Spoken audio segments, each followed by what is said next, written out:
Bienvenidos a Díganos la Verdad, la entrevista con Salvador Vázquez.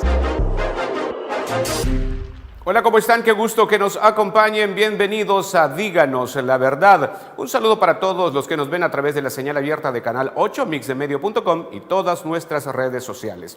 El tema de esta noche, el análisis de las elecciones presidenciales que se avecinan desde la óptica de la Procuraduría para la Defensa de los Derechos Humanos. Para hablar de ello hemos invitado al Procurador Adjunto para los Derechos Civiles e Individuales, Carlos Rodríguez. Como siempre, veamos el contexto. Bienvenidos. En contexto. En la mayoría de reportes de derechos humanos realizados en los últimos años, se destacan algunos avances en la materia, como la instalación de la Comisión de Búsqueda de Personas Desaparecidas y Derechos de Inclusión de Género. Sin embargo, la combinación de la pobreza y la desigualdad sigue siendo el caldo de cultivo para las mayores violaciones de los derechos humanos. El homicidio es el símbolo más constante del irrespeto al derecho más fundamental, la vida. Los feminicidios es otro dato que en los últimos años se ha mantenido elevado y que deja entrever que la violencia contra la mujer, a pesar de que el factor denuncia sigue en entredicho, también está aumentando. A esto hay que sumar las denuncias por ejecuciones extrajudiciales atribuidas a los cuerpos de seguridad y el ejército, y finalmente la negación del gobierno a reconocer los desplazamientos forzados por violencia. No hay duda que el camino para lograr un país en total respeto a los derechos está lejos de alcanzarse, pero en la medida que como ciudadanos reconozcamos también nuestros deberes, las instituciones garantes de ellos también se fortalecerán. En contexto. Procurador Carlos Rodríguez, bienvenido, gracias por aceptar nuestra invitación. Muchas gracias, es un honor de verdad y agradecemos el espacio que brindan a Procuraduría para la Defensa de los Derechos Humanos. Procurador, ¿cómo ha caído en el seno de la Procuraduría el hecho de que en el Tribunal Supremo Electoral de alguna manera también se ha dicho que es una lástima que la Procuradora esté exigiendo elecciones transparentes? Díganos la verdad. Pues básicamente consideramos como poco felices o poco apropiadas esas declaraciones si fueron tal. Nosotros tuvimos la oportunidad de leerlas también en medios de comunicación. Sin embargo, básicamente tienen a su base desconocimiento al menos del mandato constitucional de la Procuraduría para la Defensa de los Derechos Humanos. Nos corresponde obviamente fiscalizar la actuación de la administración pública frente a los particulares y nos corresponde garantizar derechos políticos. Y qué mayor prueba del ejercicio de derechos políticos que un evento electoral como tal. Obviamente PDDH, como lo ha hecho todo el tiempo desde su surgimiento, elevamos con alta prioridad un observatorio electoral encaminado a ello, a dar cuenta de las falencias del Tribunal Supremo o de quien le corresponda y a dar cuentas de las garantías que deben de elevarse para que la población esté tranquila de que se le va a respetar la voluntad que expresen en las urnas. Pero ¿qué es lo que le ha llamado la atención a la Procuraduría con respecto al proceso electoral? Bueno, nada menos hemos realizado ya una primera reunión con magistrados en virtud de estos señalamientos específicos. Se hablaron alrededor de 7 temas en esta primera reunión. Algunos de ellos todavía han necesitado que programemos nuevas reuniones más y con personal técnico específico. Estamos haciendo una revisión y una supervisión del sistema de información, del software que será utilizado también para el traslado de datos preliminares. En las elecciones anteriores, como toda la población pudo evidenciar, hubo errores de una empresa, un error humano, pero que al final arrojó dudas sobre el procedimiento y básicamente cambió los resultados que inicialmente estaban mostrando sobre la preferencia de rostros y al final, luego de la corrección de ese problema en el software, hubo cambios grandes. La población a eso le genera desconfianza. Todavía hay quienes nos suelen preguntar a PDDH, ¿y de verdad fue error o hubo mano peluda o hubo alguna intención de hacer fraude? Todos esos errores, todos esos problemas, esas vulnerabilidades ponen en entredicho todo un aparataje y por lo tanto PDDH quiere señalar, y de hecho la señora Procuradora, como lo mencionaba, ha señalado este mismo día algunos aspectos que básicamente todavía generan a nuestro criterio algunas vulnerabilidades. Muy lejos del fraude como se ha querido tomar. Nosotros, la señora Procuradora también lo ha dicho bien, no hay que tomarse la palabra fraude a la ligera, porque es delicado. Y básicamente no vemos ninguna intención de fraude en todo lo que hemos visto, pero de nuestra supervisión vemos algunas posibilidades de errores que quisiéramos anticipar para que no produzcan resultados negativos. Obviamente, no sé si se estará cambiando la palabra error por fraude, pero estos errores de alguna manera podrían incidir, según sus observaciones, en el resultado electoral. Sí, básicamente, estos márgenes de error que todos los procesos electorales tienen son sensibles entre más cercana sea una votación, sean los resultados entre los candidatos. Es decir, si han habido en elecciones municipales elecciones que se ganan por 5 votos y márgenes estrechísimos de diferencia. Claro de que en unos resultados tan cercanos y tan pegados, errores humanos o errores en procedimientos o errores en software o cualquier error puede de alguna manera cambiar o manejar diferencias en los cambios. En estas últimas elecciones, inicialmente se dio a cierto partido que ganó en San Francisco Gotera, se le juramentó, y luego de que hizo el proceso de revisar voto por voto y abrir los paquetes electorales consecuentemente, se dio que el ganador era el otro. Entonces, básicamente ahí podemos ver un error que básicamente alteraba el ganador. En una elección muy cercana siempre existen esos riesgos. Ahora, nuestro procedimiento ya tiene por línea jurisprudencial los casos en donde se puede incluso llegar a ese efecto a la hora de generar certeza, ¿verdad? También cada partido político tiene vigilancia también. Hay más de 3.000 observadores electorales, PDDH está desplegando 738 observadores, así que hay diferentes garantías que creo que nos pueden alejar de ese tono del fraude, ¿verdad? Tomando en cuenta la cercanía de las elecciones, ¿cuál ha sido el compromiso que el Tribunal Supremo Electoral ha adquirido con ustedes en reuniones? Pues vimos muy positivo que primero fueron abordando uno a uno. Nosotros llevábamos algunos aspectos que, como siendo de carácter muy técnico, particularmente para profesionales en tecnologías de la información, informática, etcétera, no lo llevábamos para hablarlo directamente con ellos. Sin embargo, ellos dijeron, por favor, estamos interesados, aunque no tengamos las respuestas que darles, quisiéramos conocer cuáles vulnerabilidades ustedes están acotando. Y básicamente se tomaron el tiempo de escuchar absolutamente todas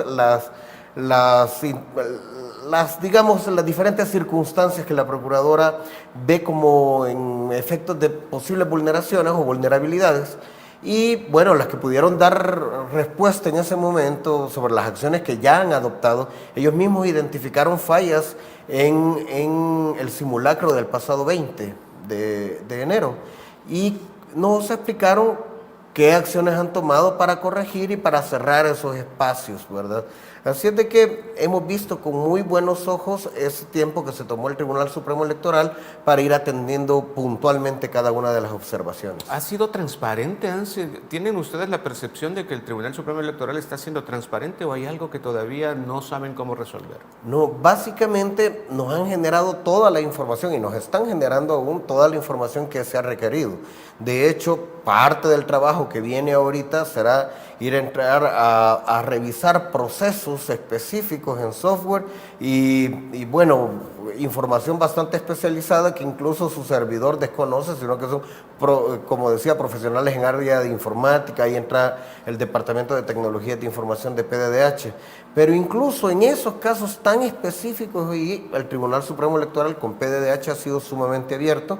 También hemos tenido conocimiento, OEA, Unión Europea, entre otros, ha estado supervisando directamente este trabajo, observándolo obviamente y girando información oportuna a ese respecto. ¿Qué tanta confianza genera geopolíticamente hablando nuestro proceso electoral? ¿Cómo se observa El Salvador en procesos electorales y puntualmente este? Pues de hecho debemos de ver que hemos avanzado fuertemente desde los acuerdos de paz y desde una época tumultuosa de nuestro conflicto armado y las etapas previas al conflicto como tal. Tuvimos golpes de Estado, dictaduras y etcétera, cantidad de cosas. Creo que desde los acuerdos de paz hacia acá no hay evidencia alguna más allá de los gritos que algunos de algunos contrincantes o algunos participantes de estos procesos han elevado en su momento. En El Salvador tenemos, desgraciadamente, la mala práctica de hacer declaraciones irresponsables. Y de hecho es una práctica muy común, que también la clase política no escapa a ello.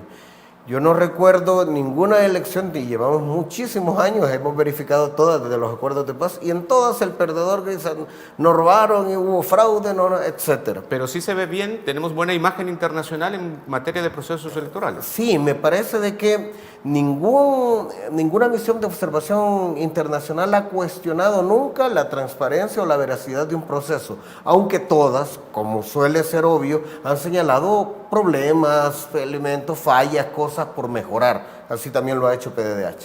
Déjeme marcar la primera pausa comercial y cuando regresemos a Díganos la Verdad, sabremos qué opina la gente sobre qué tan confiable es nuestro proceso electoral. Ya regresamos.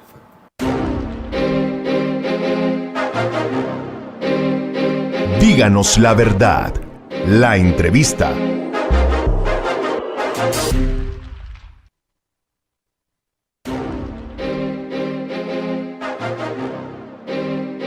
Díganos la verdad. La entrevista. Gracias por continuar en nuestra sintonía. En Díganos la Verdad preguntamos, ¿qué tanta confianza tienen en el proceso electoral que se avecina? Y estas son las reacciones. Lo que dice la gente. ¿Cree que este domingo se van a cumplir con transparencia las elecciones? Sí, sí, porque siempre cuando es de presidente, así es como lo programan, así se cumple, así es. Posiblemente que sí, lo puede cumplir. ¿Por qué? Porque la ley lo indica, lo dice. No, los problemas no me van a dar, hija. Porque sabe uno a lo que viene, uno tiene que estar centrado a lo que viene, va. No buscar problemas, no que así. Depende por la cuestión de que a veces ocultan votos, no los sacan a la luz, ¿verdad? Porque hoy está una caja de votos aquí y la otra está allá, y si hay 30 cajas, de 30 solo quedan 10, digamos, y las otras ¿dónde están? ¿Dónde quedan? O sea que siempre le dan prioridad al otro, al que no ha ganado, hacen que gane de puro fallo, mientras que el que ha ganado queda perdido. Eso esperamos, sinceramente, ¿verdad? Es lo que todos los salvadoreños estamos a la expectativa de que así sea. Ojalá. ¿Considera que el Tribunal Supremo Electoral está preparado? Sería lo más ideal, pero hay ciertas dudas, sinceramente. ¿Por qué? Por todo lo que se ha venido oyendo así en redes sociales y todo, de que puede haber fraude. ¿Para quién? Podría ser para cualquiera, pero no se sabe todavía. Lo que dice la gente. Procurador, ¿de alguna forma en sus sondeos revelan algo parecido a los nuestros, en el sentido de que la gente cuando se le pregunta sobre confianza en el proceso electoral se toma una fracción de segundo para pensarlo y no lo dice sí contundentemente? ¿Qué dicen sus análisis? Coincidimos en que muy buena parte de la población persiste en la desconfianza que tiene frente a las instituciones. Creemos de que eso debería de irse superando en la medida se le vayan poniendo garantías y formas de cuidado a los procesos. El problema es que no siempre esa información llega a toda la población, y también el problema del uso irresponsable de la información por algunos actores políticos que gritan fraude cuando no tienen ningún elemento. De hecho, la señora procuradora se entrevistó con las fracciones, con los partidos en contienda, por separado y en forma bilateral con cada uno de ellos. En algunas de ellas nos dijeron, no, nosotros tenemos desconfianza sobre esto porque tal cosa y esto pasó. No, preséntenos la denuncia, presénteme el caso, deme información, porque aquí aparece una cantidad de rumores e información que no tienen fundamento, no tienen base objetiva y que la gente en redes sociales la toma como cierta sin tomarse el tiempo de corroborar o de examinar la fuente o el objeto de esa difusión. En PDDH no nos tomamos obviamente a la ligera esas cosas y toda información que llega a nosotros o que nos es denunciada es sometida a evaluación y a verificación. Y hasta el momento no hemos encontrado absolutamente nada que nos haga pensar que existe planes para fraguar algo o alterar los resultados de las elecciones. Y sí creemos que en este sistema de pesos y contrapesos que se ha venido perfeccionando, hay cantidad de formas para darte cuenta si hay una irregularidad en el proceso que sea necesario señalar. Ahora, ¿cómo han hecho su análisis general de la campaña? ¿Qué clase de campaña hemos tenido? En eso salen en absolutamente números rojos, básicamente todos los candidatos. La Procuraduría llamó a los candidatos a inicio, antes de iniciar la campaña, a firmar un pacto de no violencia, se le llama. Es una cantidad de acuerdos que se le proponen a los candidatos y a los dirigentes de los partidos políticos para que hagan campañas de altura, como se dice, es decir, campañas propositivas en donde se expresen sus planes, sus proyectos, ¿verdad? Sus líneas ideológicas, sus formas de pensar, el abordaje de problemas específicos. Y bueno, todos, sin excepción, firmaron ese compromiso, pero también sin excepción hemos visto muy poca profundidad en el manejo de información de los planes y programas. De hecho, los planes y programas no han sido la prioridad. Algunos ni lo ha presentado, algunos lo presentó solo como un requisito, algunos lo presentó al final ya. Es decir, no ha sido eso el eje programático lo que ha estado al frente de la campaña. Nuevamente vemos el desmérito del oponente, el arrojar ruido sobre la candidatura de tu adversario, el deslegitimar a tu adversario, el desinformar, porque también hay informaciones que se trasladan en redes que no necesariamente tienen asidero o valor real.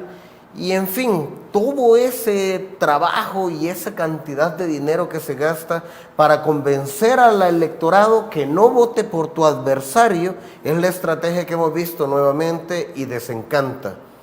La población está cansada de eso. ¿Y cómo nuestra clase política, cómo va a querer que la gente crea en ellos, confíe en ellos, si todos se pasan gritándose ladrones el uno al otro o mentirosos? De alguna manera, etcétera. no entre los mismos políticos o entre los mismos candidatos o las fórmulas presidenciales no se violan sus mismos derechos. Absolutamente.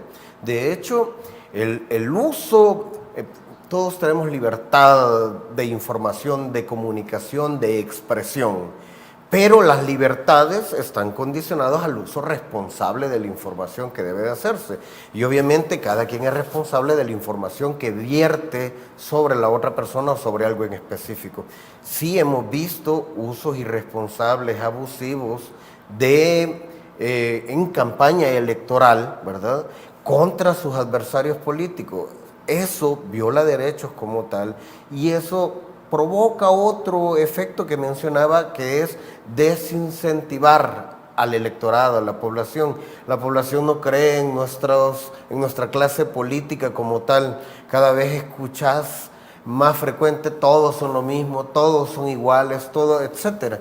Pero si nos fijamos en el tipo de campaña que se lanza y en cómo se hace, es lógico que la población piense así, si ese es el tipo de estrategia que nuestra clase política utiliza mayoritariamente. ¿La Procuraduría simplemente observa o puede de alguna forma intentar que las partes o evitar que los demás veamos este tipo de campaña sucia?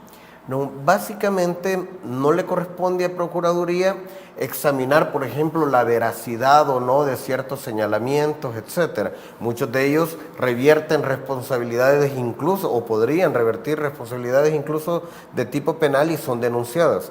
El Tribunal Supremo Electoral como tal es el máximo administrador del proceso, por así decirlo, la máxima autoridad. Y ellos nada menos recientemente han sacado del aire algunos spots publicitarios, alguna parte de la campaña, porque no cumplen con los estándares necesarios. Ahí entramos en otro problema. El Tribunal Supremo Electoral, desde hace años se han venido haciendo estas observaciones, tiene a su cargo toda la logística, todo el área administrativa, pero también la parte jurisdiccional de las elecciones. Y básicamente descansa sobre ellos una carga de trabajo abrumante.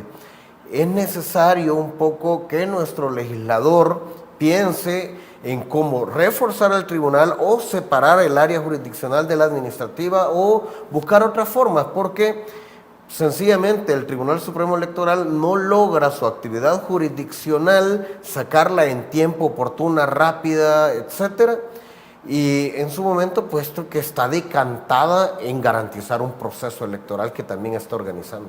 Déjeme marcar la siguiente pausa comercial y cuando regresemos a Díganos la Verdad, seguiremos discutiendo los temas electorales de cara a las elecciones que se avecinan. Ya regresamos.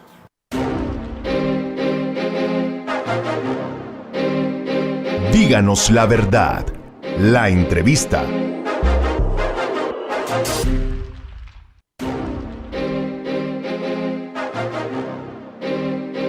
Díganos la Verdad, la entrevista. Gracias por continuar en nuestra sintonía. Procurador, ¿por qué la seguridad, y lo ha dicho la Procuradora, no debería ser un tema de propuesta electoral en una campaña presidencial? Básicamente, la seguridad como tal es un derecho que debería hace mucho estar garantizada y ocupar el centro de las acciones que el órgano ejecutivo como tal, para hablar de la presidencia, deba de empeñar. Básicamente, está bien entrar a una discusión sobre los planes de seguridad o las formas en las que los contendientes políticos brindarán o atenderán este tema. Sin embargo, lo que se ha querido decir es, básicamente, no debemos de aprovecharnos de la situación de inseguridad o de este clamor de la población como tal para tratar de obtener réditos políticos como tal. No estamos hablando de no hacer propuestas específicas que de hecho deben de formar parte en la línea central en los diferentes planes de gobierno. Es el mal uso del tema de la seguridad o inseguridad con fines electoreros, si se quiere ver así, lo que es criticable desde una óptica de derechos humanos. ¿Qué pasa con los demás temas? Educación, salud, etcétera. ¿No se les debería dar la misma crítica? ¿O? No, absolutamente. De hecho, la seguridad, por esta situación abrumante y galopante, esta situación que la población enfrenta a diario, es lo que suele ocupar el centro en los planes. Sin embargo, no debería, como usted muy bien señala, dejarse de lado otros aspectos que forman parte del núcleo duro de los derechos de las personas.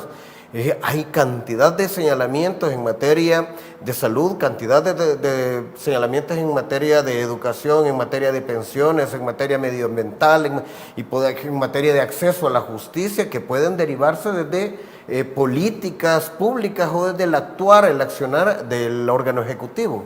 Por lo que nosotros sí supervisamos y queremos que en los diferentes planes de gobierno sean incluidas esta cantidad de temas.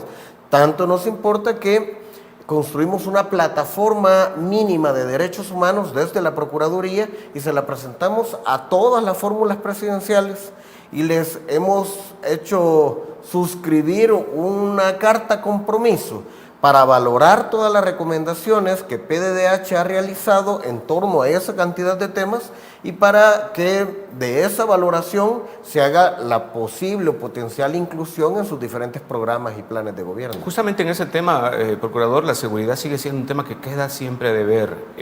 Ustedes están analizando una cantidad de denuncias de violaciones de derechos humanos precisamente por los mismos cuerpos de seguridad, etcétera.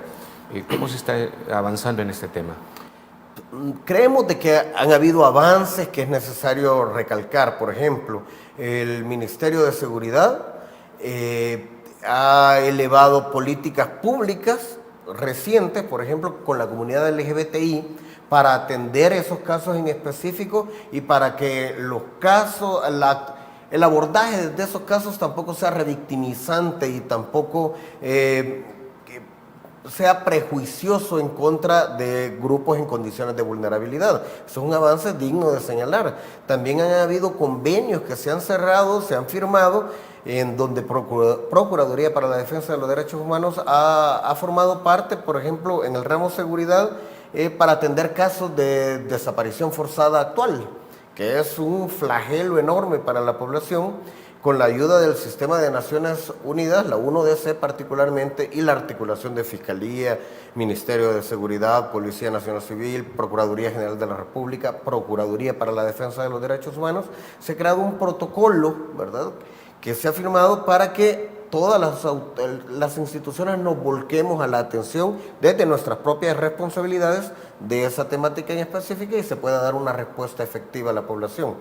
Hay, como digo, podría seguir enumerando acciones específicas positivas y que son ciertamente avances, pero todavía es obvio el control territorial de las maras y pandillas sobre espacios geográficos específicos y todavía que cuando se arrecian como planes delincuenciales y se ponen en marcha, debemos lamentar la muerte de efectivos policiales, militares y de ciudadanía en general. Entonces, no obstante, se logran ejecutar planes para contrarrestar, todavía es vulnerable nuestra situación de seguridad y por ello es necesario que esté ocupando un lugar importante en los planes de gobierno. También ha habido una especie como de protesta por parte de la Procuraduría en el sentido de que todos estos insumos, estos paquetes de recomendaciones, de repente no son tomados en cuenta, son engavetados. ¿Qué tan cierto es esto?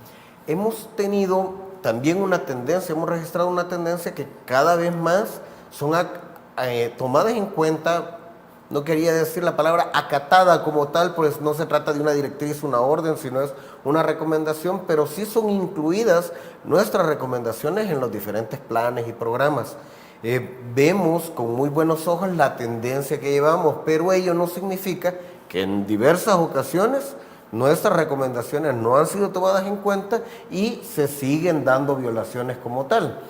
Se ha fortalecido, bueno, la señora Procuradora ha debido hacer uso incluso de la censura pública, que es particularmente la última ratio en materia de derechos humanos, el último recurso, el recurso más grave o más severo contra un funcionario que desacata las recomendaciones del PDDH y que por tanto continúa vulnerando derechos humanos.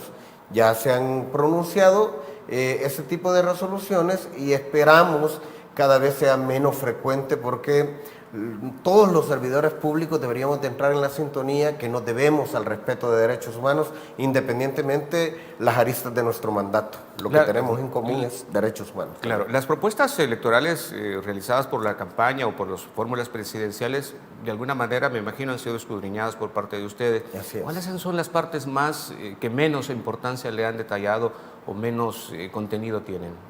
Pues en general todas las tres que hemos revisado básicamente incluyen información sobre derechos humanos e intentan fortalecer. No todas tienen en todas las áreas el abordaje que nosotros esperaríamos. Por ejemplo, el compromiso a propugnar el agua como un derecho humano y no como un objeto de mercancía o una forma de lucro prioritaria, ¿verdad? No tenemos nada en contra de la labor empresarial y del mercado como tal, no tenemos ningún problema, pero todas esas necesidades se satisfacen cuando están satisfechas las necesidades humanas más básicas o elementales, básicamente el contenido de derechos humanos. Todo lo demás queda en un segundo lugar y así debe de ser. Todavía no vemos con la fortaleza que nosotros quisiéramos esas garantías, tampoco vemos otras garantías particularmente que regulan derechos medioambientales, no vimos con la misma fortaleza que quisiéramos propuestas encaminadas a garantizar derechos, acceso a la justicia, acceso a la verdad, reparación para las víctimas de graves violaciones cometidas durante el conflicto armado, no lo vimos reflejado como lo sugerimos y hubiésemos querido, ¿verdad? Y así una cantidad de temas que no obstante son manejados de alguna manera en las propuestas, en los planes. No nos gusta a tenor de la institución que se han dejado todavía algunos aspectos sin ser cubiertos. La parte del financiamiento y puesta en ejecución de las propuestas, la gente de alguna manera, y ahora tenemos un montón de herramientas con las cuales se puede analizar qué tan factible es llegar a feliz término una propuesta. ¿Si es cierto esto? ¿Realmente son carentes los planes del gobierno de un financiamiento o de una forma de concretarlas? La mayoría de propuestas no tienen básicamente en el plan la precisión o la profundidad de las formas de financiamiento o la garantía de que se puedan ser ejecutadas como tal. Y en ello vemos una debilidad grande porque se quedan como que fueran sueños. ¿Son falsas las promesas que hacen los candidatos? Me lo responde después de la pausa, ¿le parece? Con gusto. Marcamos la siguiente pausa comercial y cuando regresemos a Díganos la Verdad, seguiremos hablando sobre este tema y también consultaremos nuestras redes sociales. Ya regresamos.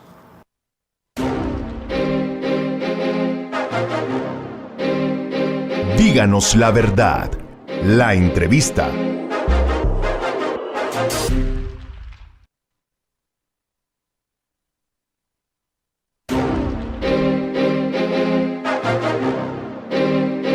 Díganos la verdad. La entrevista. Gracias por continuar en nuestra sintonía.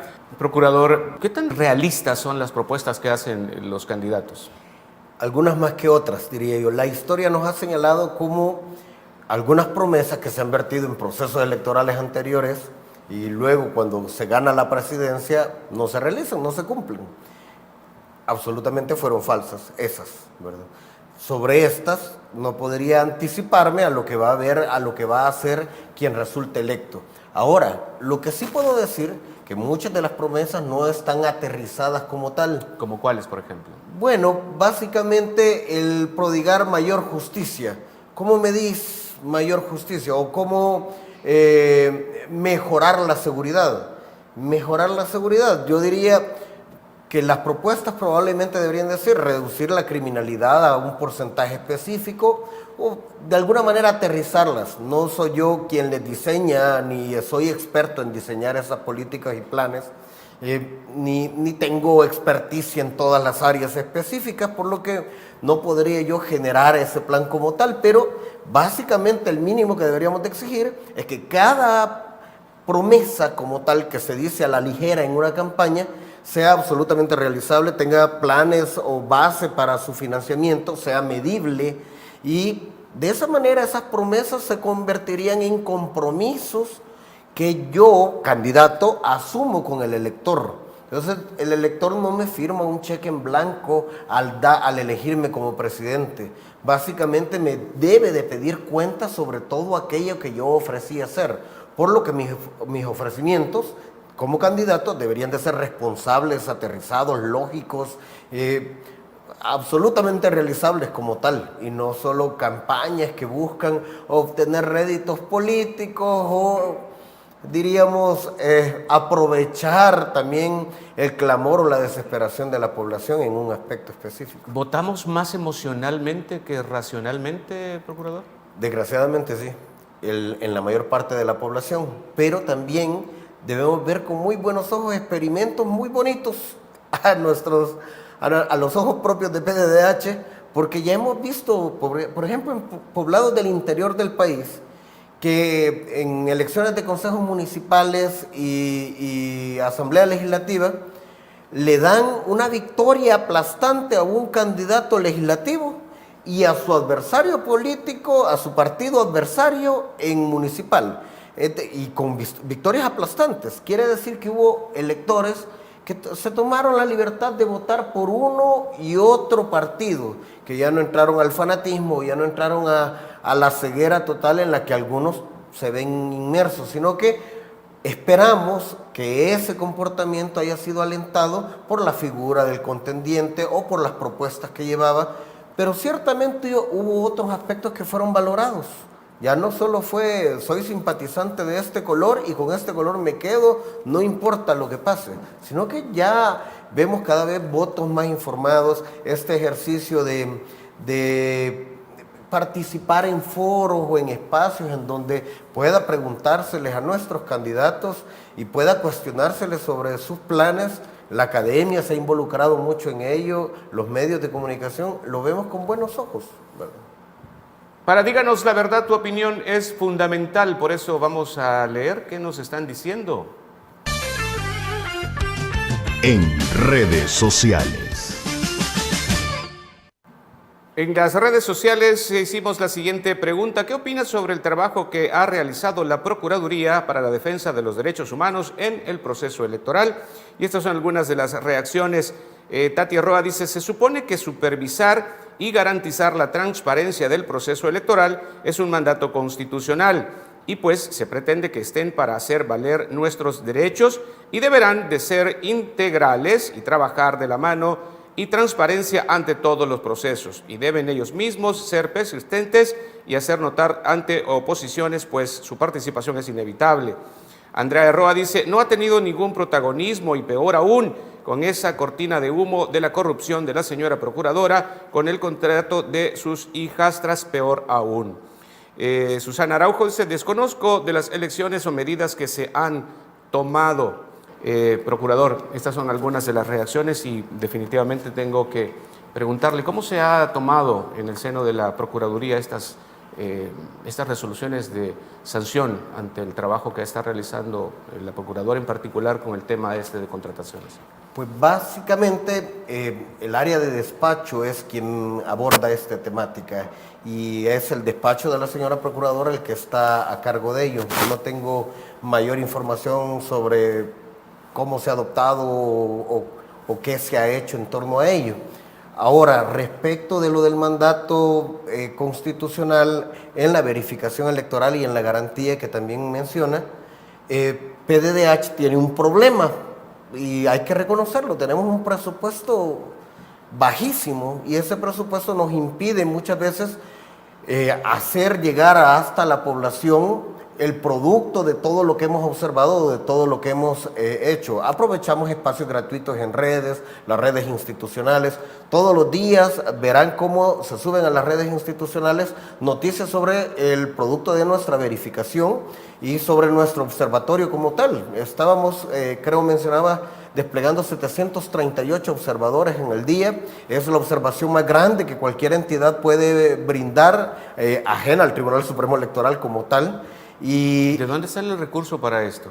Pues básicamente no hay un recurso adicional, sino que hacemos uso del 90 y tanto % de la capacidad instalada en cuanto a recurso humano. Ese día trabaja todo mundo en observación electoral, casi todo mundo, a no ser de algunas personas muy específicas de áreas contables y administrativas que también trabajan, pero desde otra trinchera, por así decirlo. Pero de ahí todo nuestro personal, secretarias, motoristas, ordenanzas, todo el personal trabaja para lograr llegar a ese número de cobertura. Y nos auxiliamos también de personas voluntarias que forman parte de nuestras mesas de defensas de derechos humanos específicas, mesa de medio ambiente, mesa de memoria histórica, mesa de personas con discapacidad, tenemos diferentes mesas temáticas, mesa de pueblos indígenas, y creo que son 7 u 8 mesas las que tiene en total la Procuraduría.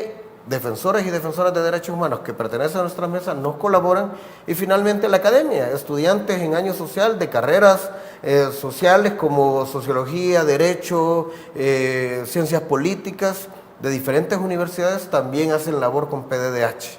Así es de que con ellos voluntarios tenemos 391 personas que también serán desplegados a nivel nacional, alrededor de 173 municipios cubiertos, de 262 tenemos un alto porcentaje, tenemos grupos itinerantes, grupos de resolución de crisis, tenemos personas que se desplazarán en redes móviles de atención, en fin, tenemos todo un aparataje. Justamente en ese sentido iba a orientar mi siguiente pregunta, la crisis. ¿Cómo se están preparando para justamente el momento de cierre, que es de las urnas, que es cuando comenzará una batalla casi canibalesca ahí? ¿Cómo están preparados? Entiendo. Básicamente tendremos dos grandes grupos. Nuestros equipos que se quedan al interior de los centros de votación, que tienen la misión de observar de una en una hasta 3 juntas receptoras de voto. El trabajo no es totalmente simultáneo, aunque inician al mismo tiempo. La habilidad de las personas o los problemas que se generen en el escrutinio, que una persona no marcó bien y por eso se arma una discusión, alguna persona se salió de la bandera que quería marcar o marcó afuera, y se dan una serie de conflictos que levantan discusiones en las mesas, en las juntas receptoras de votos. Algunas mesas tienen la dicha de contar con electores muy bien preparados, que votaron muy bien dentro de la bandera, que no tocaron otras banderas, y esas se van súper rápido. No hay discusión porque son claros los votos que han sido bien marcados. El problema es cuando un elector marca mal o marca fuera y se dan estas discusiones. PDDH va a verificar una hasta terminar y luego se pasa a otra junta receptora de votos y así hasta 3 por cada verificador nuestro. Y tenemos 738, esperaríamos poder tener un buen margen como una muestra de visión de lo que ha sucedido. Déjeme marcar la siguiente pausa comercial y cuando regresemos a Díganos la Verdad, será momento de las conclusiones. Ya regresamos.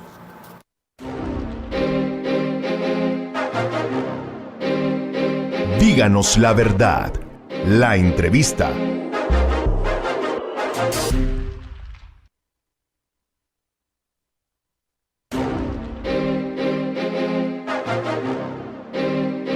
Díganos la verdad. La entrevista. Gracias por continuar en nuestra sintonía. En Díganos la Verdad es momento para... Conclusiones. Procurador, entonces, ¿se declaran preparados para observar, intervenir en el próximo evento electoral? Absolutamente.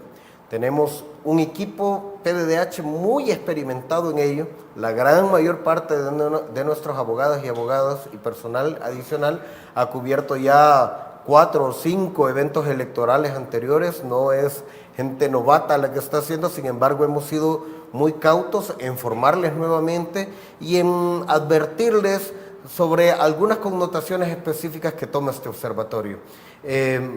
Particularmente tenemos el apoyo también de tecnologías que empezamos con una prueba en las últimas elecciones. Diseñamos nuestro propio software en sistema Android, app, con capacidades instaladas propias, ¿verdad? Sin necesidad de pedir dineros adicionales, sino que lo hicimos con nuestra capacidad instalada. Nos funcionó muy bien en las elecciones anteriores. ¿Para qué va a servir este? Básicamente estamos haciendo que cada observador nuestro en el terreno tenga un formulario electrónico que está enviando información en tiempo real y que la procuradora puede estar ya esa información con algún tipo de criterio de catalogación o con algunas conclusiones preelaboradas en fórmulas, ¿verdad? Arrojando la información de calidad a la procuradora en tiempo real para que ella misma la pueda hacer pública a través de ustedes, de la prensa, de los medios y de las redes como tal. Creemos de que es importante que la procuradora pueda mandar un mensaje de lo que está ocurriendo en cada lugar a la población y creemos que la capacidad instalada de PDDH y el despliegue de PDDH, que es único y es el mayor en todo el sistema de observatorio electoral, debería de generar la información oportuna. Hemos involucrado también observatorios específicos para el voto en el exterior, para grupos en condición de vulnerabilidad.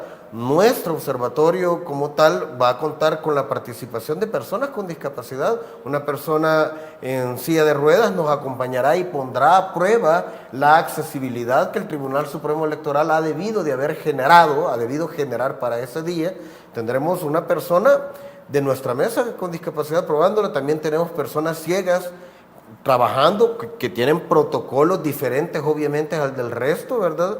Y que pondrán a prueba también las capacidades que el tribunal debió de haber generado. Todos los grupos vulnerables, se puede decir, se les puede garantizar que van a ejercer su voto como tal el domingo.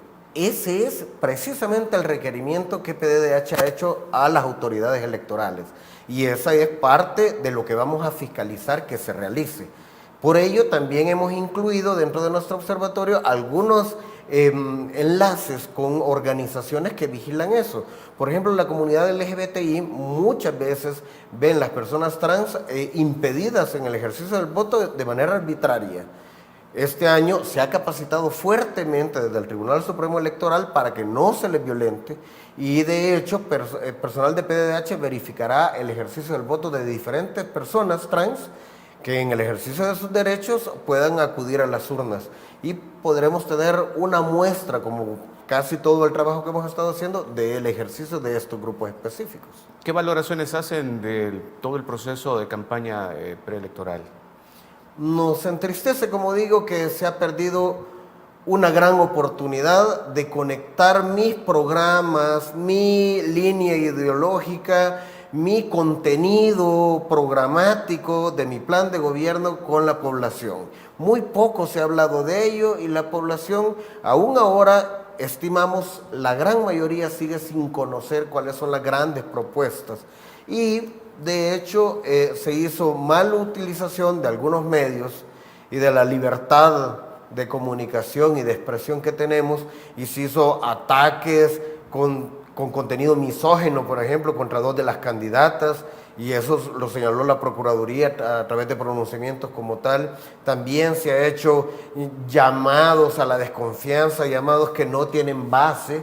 Si tú desconfías por algo que es legítimo, pues denúncialo. Hay cantidad de vías, entre ellas PDDH, para que tú puedas elevar un aspecto de preocupación. Pero si solo estás llamando a la desconfianza por desconfianza, es algo peligroso, y eso es algo que hemos visto reflejado en esta campaña. Procurador, me queda un minuto. ¿Qué le quiere decir a nuestros televidentes? Básicamente quiero invitarles a que hagan ejercicio de su derecho al voto. Nadie puede saber por quién van a votar, la secretividad es parte del derecho. Y no hay forma, absolutamente ninguna forma, que alguien se dé cuenta a quién usted favoreció con su voto. Así es de que siéntase en total libertad de hacerlo. Cuide de no cometer delitos electorales como vender su voto, que hay gente que todavía quiere utilizar esas prácticas de compra de voto. Eso sancionado, ¿verdad? Así es de que cuidemos y vayamos positivos y tengamos fe en que las instituciones que estamos trabajando para ello estamos tomándonos muy en serio nuestro trabajo y estamos queriendo hacer un proceso que garantice el ejercicio de sus derechos. Procurador adjunto Carlos Rodríguez, muchas gracias por haber estado con nosotros. A ustedes gracias siempre por este espacio democrático y abierto que generan. A ustedes por la atención, y ya escucharon, la verdad no siempre suena como uno quisiera. Buenas noches. Esto fue Díganos la Verdad, la entrevista con Salvador Vázquez.